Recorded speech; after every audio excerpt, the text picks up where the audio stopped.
Ok, ahora sí, bienvenidos a todos y a todos que no pudieron asistir a esta clase. Comenzamos entonces con lo básico. Estamos partiendo de algo que ya resolvimos o por lo menos avanzamos explicando desde los grados de libertad, pero ahora vamos a explicar cómo hacer balances en sistemas reaccionantes. Eso significa que hay una reacción química. Si hay un recipiente en donde exista una reacción química como la que está acá, significa que este recipiente es un reactor. El recipiente puede ser horizontal, vertical, los hay de todos modos, así que basta con que aparezca una reacción química apuntando al equipo y ahí usted sabe inmediatamente que se trata de un reactor, que puede eventualmente recibir otros nombres, pero reacción química involucrada o pegada al recipiente es un reactor. Y cuando es un reactor ya no se cumple que las entradas son iguales a las salidas. Cuando partí dibujando ese ejercicio de los amigos que salían a un bar, eso ya no se cumple. Acá, ¿por qué no se cumple? Porque aquí lo que ocurre es que se forman nuevos productos a partir de materias primas. Aquí estamos produciendo amoníaco a partir de nitrógeno, hidrógeno. O sea, estamos partiendo de materias primas que son totalmente distintas de la que vamos a tener por acá, que es el amoníaco. El amoníaco tiene propiedades distintas a del nitrógeno, del eh, hidrógeno, y es un poco la diferencia básica que está dentro de lo que estamos viendo anteriormente, que era simplemente hacer un balance de entradas y salidas y no podía escaparse nada. Lo que rige acá, eso sí, la buena noticia es que hay un algoritmo de balance y este algoritmo es moles de salida, véase ahí abajo está la descripción, moles de salida igual a moles de entrada más sigma. El sigma recuerden que corresponde al coeficiente estequiométrico. Aquí, previo al análisis, tendríamos que necesariamente igualar esta reacción química para saber cuál es el sigma. Ahí el sigma, recordar que puede tomar valores, no me gusta, déjame, a ver cómo lo hacemos. Voy a darme baja acá para poder explicar eso porque después se queda pegado. Decía entonces que lo primero para poder avanzar con esto es resolver desde el punto de vista estequiométrico que tengamos la misma cantidad de elementos a la izquierda que a la derecha. Si nos damos cuenta aquí rápidamente vemos que nitrógenos tenemos dos y por el lado derecho hay uno, así que necesariamente hay que poner unos numeritos ahí de tal manera que nos permitan igualar. Entonces, en este caso, si yo pongo un 2 aquí adelante, sería un 2 amoníaco, eh, eso hace que quedarían 6 hidrógenos. Y para poder mejorar eso, o más que mejorar, igualar, tendría que poner acá un 3. Y ahí estaría igualada la reacción química. Entonces tendríamos 2 nitrógenos, 2 nitrógenos, 6 hidrógenos, 6 hidrógenos. Está igualada. Eso de entrada, o sea, cada vez que hagamos balances en sistema reaccionante, la ecuación no debe usted dar por sentado que está igualada. Hay que siempre chequearla como lo que hicimos ahora recién. Algunos salen sencillos como lo que vimos ahora, lo otro sería ocupar el método algebraico que ya se vio en procesos industriales 1, así que los invito a revisar los videos de esa clase para ver cómo se hace el método algebraico. Acá simplemente nos mostramos lo importante es llegar a estos coeficientes para poder igualar la ecuación. Ahí ya tenemos la ecuación igualada. Entonces, ahora sí estamos en condiciones de poder aplicar este algoritmo. Por ejemplo, vamos a hacer balance bueno, primero que todo vamos a definir qué es lo que es cada uno de los elementos que están puestos ahí, la nomenclatura. Vamos a definir arbitrariamente que el 2 corresponde al nitrógeno, y que el 7 corresponde al hidrógeno, hidrógeno. Por lo tanto, lo único que nos queda es que el 6, el componente 6, sea el amoníaco. Amoníaco. Ahí estaría la descripción, ¿vale? Eso vendría siendo la descripción que tenemos hasta este minuto. Con esa información, ahora podemos aplicar el algoritmo sin ninguna dificultad. ¿Cómo sería entonces? Primero tenemos que fijarnos, de acuerdo a lo que dice el algoritmo, salida. Entonces, salida, la única salida que tiene este reactor es la corriente 7. No hay otra corriente que esté saliendo. El resto de las corrientes están entrando. Por lo tanto, debo siempre fijarme en la salida si el componente que estoy balanceando está presente en esa salida. Entonces vamos a comenzar haciendo el balance al componente 2, balance al componente 2. Me gustaría que si alguien me pudiese decir si se ve bien o en realidad está muy pequeño, porque eventualmente a veces viendo el video después yo diferido, me doy cuenta que algunas veces queda muy pequeño, pero parece que anda bien ahí, ¿o no? Sí, espero que sí. Sí, profe, está bien. Se ve todo clarito. Vale, perfecto, súper bien. Ya, entonces ahora sin perdernos de vista, hay que buscar si hay un 2 en la salida. La salida recuerden que es la 7. No hay. Si se dan cuenta, no hay salida de componente 2. Entonces, pongo 0 inmediatamente, que es una buena noticia porque seguramente eso nos va a permitir encontrar algo. Y luego miro el algoritmo, dice moles de salida no hay, por eso puse 0. Encontré el signo igual y ahora sigue moles de entrada. ¿Moles de entrada de qué? Del componente 2. Componente 2. ¿Por dónde entra el componente 2? Por la corriente 6. Por eso es N26. Y ahora hay algo que olvidé hacer, pero creo que es bueno comentarlo ahora que ya apareció en la aplicación del algoritmo. No sé si voy a copiar, así que puedo copiar. La idea es que cada vez que haga la nomenclatura, pueda inmediatamente poner al lado el sigma R asociado a ese componente. Entonces, lo que uno hace acá es chequear el componente nitrógeno. El nitrógeno está, ahora miro la reacción química, ¿sí? Me olvido el reactor, miro reacción química para poder hacer esto que voy a hacer ahora. Al mirar la reacción química me doy cuenta que el nitrógeno es un reactante, ¿sí? Significa que está al lado izquierdo, por eso es un reactante. Y ahí tenemos entonces que se trata de un componente que está al lado izquierdo, es un reactante, por lo tanto es signo negativo. Los reactantes tienen un signo negativo porque se están consumiendo, esa es la razón. Y ahí tendríamos menos R, simplemente porque está al lado izquierdo de la reacción química. Luego avanzo con el hidrógeno. Y en el hidrógeno pasa algo parecido, pero ahora fíjense, el coeficiente estequiométrico acá es 3. Y como está al lado izquierdo y es un reactante, entonces va a ser menos 3R. Ahí tendríamos menos 3R.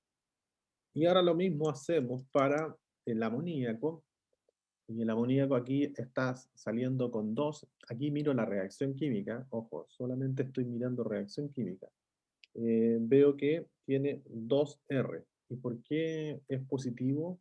Lo puedo, digamos, reforzar con un signo más. ¿Por qué razón? Porque se está generando, se está produciendo. Y esa es la razón por qué el sigma es, en este caso, positivo. Síntesis. El sigma entonces puede tomar dos valores, negativo para los reactantes, positivo para los productos. Eso es algo que podríamos incorporar aquí, el sigma, porque aquí no comenté sobre el sigma, pero creo que es bueno y prudente incorporarlo. El sigma eh, me quedó ese. Vamos a ver si funciona ahora copiar. Ahí sí. Sigma mayor que cero eh, es producto. Y lo mismo, en realidad menor que cero es reactante. Voy a copiar esto mismo, a ver si me resulta, para explicar que cuando se trata de... Ah, no, no me permite hacerlo. Qué tonto. Ya. Creo que lo había copiado, no estoy seguro. Sí, ya, mejor. Ahí sería menor que cero. Sigma, voy a poner sigma, ¿no? Sigma menor que cero, se no va a perder todo el tiempo en eso. Sigma menor que cero es reactante. Reactante. Ya. Por eso es que pusimos menos R y menos 3R, porque son reactantes, y por eso pusimos más 2R porque es producto. Esa es la razón. ¿Por qué nos sirve hacer esto? Porque va a ser más fácil después seguir el algoritmo de balance que está ahí. Fíjense que lo primero que hice yo fue mirar el algoritmo, que es NS, y me fijé en qué elemento estoy haciendo, en qué compuesto estoy haciendo el balance, el compuesto 2. Entonces me fijo, el compuesto 2 sale por 7, no, por eso puse 0. Sigo con el algoritmo de balance, sigue el signo igual, puse el signo igual. Luego dice moles de entrada, ¿de qué? Del componente que estoy haciendo el balance, que en este caso es el 2. Así que sería N2, ¿por dónde entra? Por la corriente 6. N2, 6.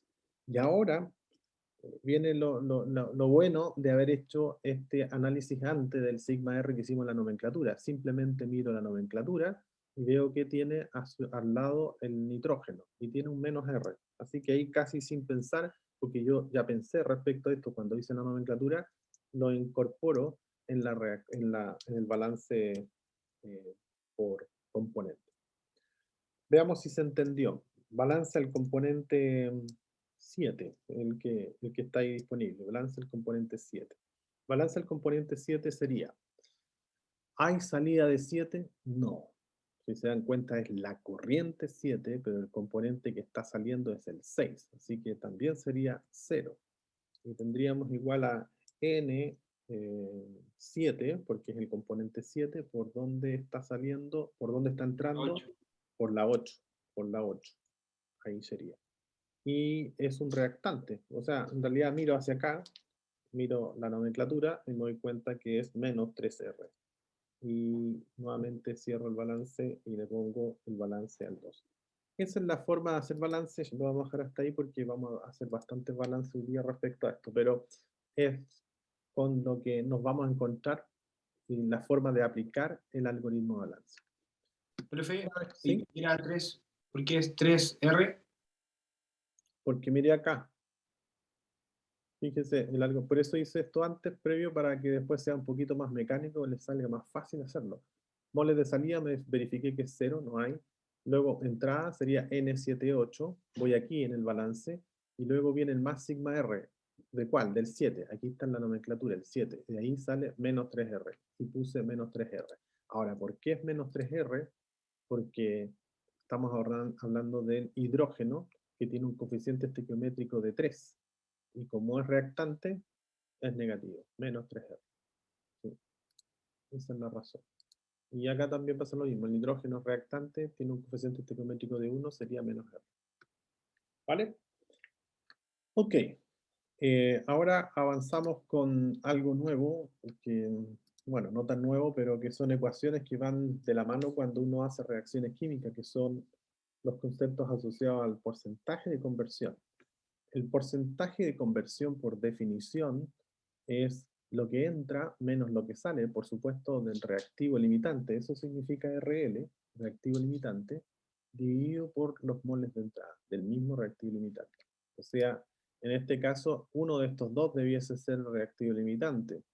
Candidato puede ser el nitrógeno, candidato puede ser el hidrógeno. Tenemos que ver cuál está en mayor proporción, y el que está en mayor proporción puede ser el nitrógeno o el hidrógeno, es quien va a estar como en superávit, lo que significa entonces que su acompañante va a ser el que limita la reacción porque va a ser el reactivo limitante. Eso significa que limita la reacción. Luego avanzamos entonces con ese concepto, incorporando ahora el algoritmo de balance. Moles de salida igual a moles de entrada más sigma R. Ahí tenemos dos ecuaciones, la 2 y la 1. Entonces, si yo hago un análisis, o no un análisis, sino que junto la ecuación 2 con la 1, voy a llegar a la ecuación 3. Fíjense acá, si yo despejo de justamente el anterior, mejor me voy acá, en este, y este me podría quedar, este que está a la derecha lo paso hacia la izquierda, me va a quedar menos sigma R, ¿vale? Y aquí me va a quedar moles de entrada menos moles de salida, que es lo que está acá, si se fijan. Moles de entrada menos moles de salida. Y eso es igual a menos sigma R. Entonces eso es lo que reemplazo ahí. Los moles de entrada menos moles de salida los saco de la ecuación 1, que equivalen a menos sigma R, y los reemplazo ahí. Entonces me queda menos sigma R partido por moles de entrada. Uno puede decir que, bueno, no es mucho la ciencia ahí, pero ayuda bastante en lo que son los ejercicios de esta línea, porque si se dan cuenta hay menos variables que están involucradas y hace que en definitiva se desarrolle y fluya mucho más rápido el ejercicio que ocupar esto. esto no significa que este esté mal, sino que este es un camino más rápido y que se logra a través de la fusión entre el algoritmo de balance y el porcentaje de conversión. Ese es más o menos el concepto. El porcentaje de conversión, cosas interesantes, importantes que señalar, eh, generalmente viene dado el porcentaje de conversión, pero no se indica a quién está referido. Entonces sería muy bueno que en el ejercicio o en la ponderación tuviésemos la posibilidad de que tengamos certeza de que el porcentaje de conversión, lo voy a poner PC, porcentaje de conversión eh, viene dado. Ese es el caso 1. Porcentaje de conversión viene dado. Eso significa que eh, significa, significa que viene referido a un reactante. Eso es lo que significa. O sea, dirían en el ejercicio algo así como el porcentaje, si nos vamos al anterior, el porcentaje de conversión del hidrógeno es, entonces ahí le están soplando, y el reactivo limitante es el hidrógeno. Y no hay que hacer ningún cálculo porque ya se lo están señalando en el enunciado del ejercicio. La otra alternativa es que el porcentaje de conversión deba deducirse. Deducirse. Eso significa, esto significa entonces, significa que se debe calcular. ¿Y cómo se calcula? Bueno, ahí lo que queda es, por ejemplo, ver, supongamos que tuviéramos 30 de hidrógeno y 30 de nitrógeno. Entonces, lo que yo tengo que ver es considerar el coeficiente estequiométrico. Entonces, ahí lo que tendría que hacer es considerar 30 que corresponden a 1, digamos, en este caso corresponde al hidrógeno. Bueno, de los dos voy a tener 30. Primero, 30 lo divido por lo que necesito de esos 30. En este caso necesito 1, entonces va a ser 30 partido por 1. 30 partido por 1. ¿Se entiende? Sí, 30 partido por 1. Y el otro, que corresponde al hidrógeno, también vamos a suponer que son 30, pero ahí el detalle es que está dividido por 3. Ese está dividido por 3. O sea, ahí ya no es lo mismo, porque ahí necesitamos 3. No sé si se recuerdan los que hicieron proceso 1. Fue el 30, ¿verdad? El 30 partido por 3. Eso nos da 10. En proceso 1 veíamos que esa situación, cuando estamos en esta condición, 30 partido por 3 nos da 10, 30 partido por 1 nos da 30, y aquí tengo que comparar cuál es mayor con relación al otro. Entonces aquí claramente este es mayor, que en este caso corresponde al nitrógeno. Entonces puedo llegar a la conclusión que el reactivo limitante sería el hidrógeno. ¿Por qué? Porque 30 partido por 3 es 10, y es menor que 30. Significa entonces que esta reacción va a estar limitada en seguir generándose porque nos va a faltar hidrógeno. Ese es el concepto. Pero ¿cuándo se puede hacer eso? Cuando tengo los datos de entrada. O sea, si no tengo los datos de entrada, no puedo hacer mucho, salvo que tenga algunas relaciones y que también pasan a ser como sopladas, o sea, que le están soplando cuál es el reactivo limitante. Por ejemplo, podría ser una restricción que le digan que la corriente 6 es 5 veces más grande que la 8. Entonces ahí le están diciendo que aquí hay mucho más, esto está en abundancia, y le están diciendo que esto hay poco. Entonces, en este caso, hidrógeno sería reactivo limitante, porque le están diciendo que esta tiene en dimensión 5 veces más, como puede ser 10 veces más que esta. De alguna manera estás soplando de que, independiente que no le esté indicando los valores, le está señalando que esta está en mayor cantidad. Y si está en mayor cantidad, la probabilidad de que este sea el reactivo limitante es altísimo, 99,9% que sea así, porque por eso están señalando ahí que hay un exceso de esto. También esa otra palabra clave, dicen, hay un exceso de hidrógeno. Entonces, si le dicen que hay exceso de hidrógeno, entonces ahora el reactivo limitante sería el nitrógeno, porque le están soplando que hay un exceso. Exceso significa que es un superávit. Nunca va a quedar corto de hidrógeno. Entonces, ahí serían como las dos alternativas que podrían simularse respecto a esto. Porcentaje de conversión, cuando viene dado, significa que viene referido a un reactante. El porcentaje de conversión deba deducirse. Eso significa que se debe calcular como lo expliqué anteriormente. Esas son como las condiciones que hay respecto al porcentaje de conversión. Porcentaje de conversión, también está el porcentaje de conversión para el reactor. Hay un porcentaje de conversión global, eso lo vamos a ir viendo. Eso significa que si tengo una batería de reactores, esa batería de reactores va a tener un porcentaje de conversión global. Y los reactores por sí solos van a tener otro porcentaje de conversión. Entonces, uno no puede asumir de que los reactores tienen los mismos porcentajes de conversión. No se puede asumir eso. Hay que calcular si realmente son los mismos. Y si llegan a ser los mismos es coincidencia, pero en general no es así. Porque va a depender de los catalizadores que se utilicen en estos reactores. Generalmente se utilizan algunos más caros que otros, dependiendo de cómo van haciéndose el ingreso de la materia prima. Y eso hace que un reactor sea más rápido que otro, velocidad de reacción, ¿sí? Y que se traduce también en una buena o mala conversión. Aquí entonces, como conclusión, no existe una reacción química que no tenga un porcentaje de conversión.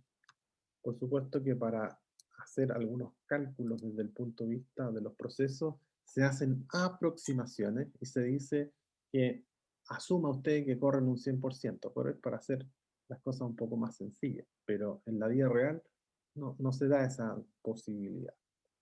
Hasta aquí, ¿alguna duda o consulta? Solamente hasta lo que logramos ver hasta acá.